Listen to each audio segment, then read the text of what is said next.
Light bill එකක් එනවා, වතුර බිල් එකක් එනවා, ඕඩර් හොයාගෙන එක එක එනවා. හිටපු ගම මේක අතර පොලිසිය උනුප් පයින්නවා. හොඳයි. ටේබල් එක ගන්න. හරි දාගන්නද? හරි. මෙතන වැඩ ටික හරියට එන්නේ නැහැ. නැත්තම් මම මෙහෙම ආතනවද නෑනේ. ගිනි ගන්නවා. ගිනි ගන්නා නේ මම වීඩියෝ කරනවා. ගිනි තියපන් අන්තිමට මේ වඩු උඹලා ඔක්කොම එකතු වෙලා. ඊළඟ ඵලයව තොලින් කියලා දෙන්නම් මම අනාත කළා. මේ කන්නාඩි මේසක් තියෙනවා කන්නාඩිය නෑ. මේකට වක් කියනෝනේ මම නීති. මුදලාලි අනේ ආයිබෝන් දින්දාස මහත්තයා. ඉතින් කියන්න කොහොමද? අපි බට්ටි හදලා ඉවරද මහත්තයා? මංගල්‍යයට දැන් දින හොඳටම ළඟයි. මහත්තයාට කියන්න මහත්තයා කියපු බඩු සේරම හදන්න ඕන කරන ලී ටික කපලා ඉවරයි මේ.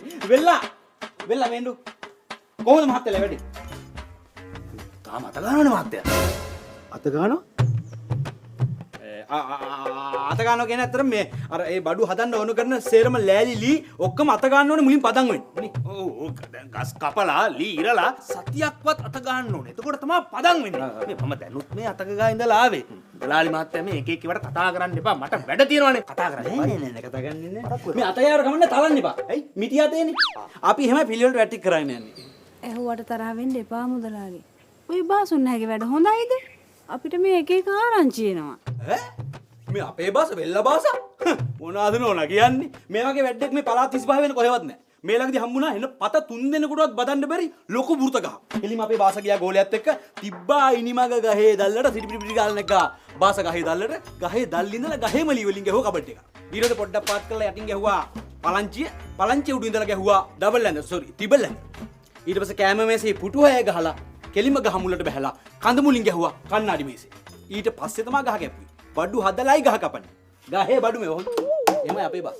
එහෙනම් අපිට ඉක්මන් කරලා බට්ටි හදා ගන්න පුළුවන් නේ මුදලාලි. ඒ ගැන පොඩ්ඩක්වත් සැක තියාගන්න එපා. ඇත්තට මේ නෝනලා මහතුරු ආපු එක හොඳයි. වැඩේට හිතුවට වඩා ලී ටිකක් යයි නේද බාස්? ඔව්. ඒ කියන්නේ හින්දා ඉතින් තව කීයක් හරි දීලා ගියොත් වැඩේ ඉක්මනටම කරගන්න පුළුවන් টොප් එකේ.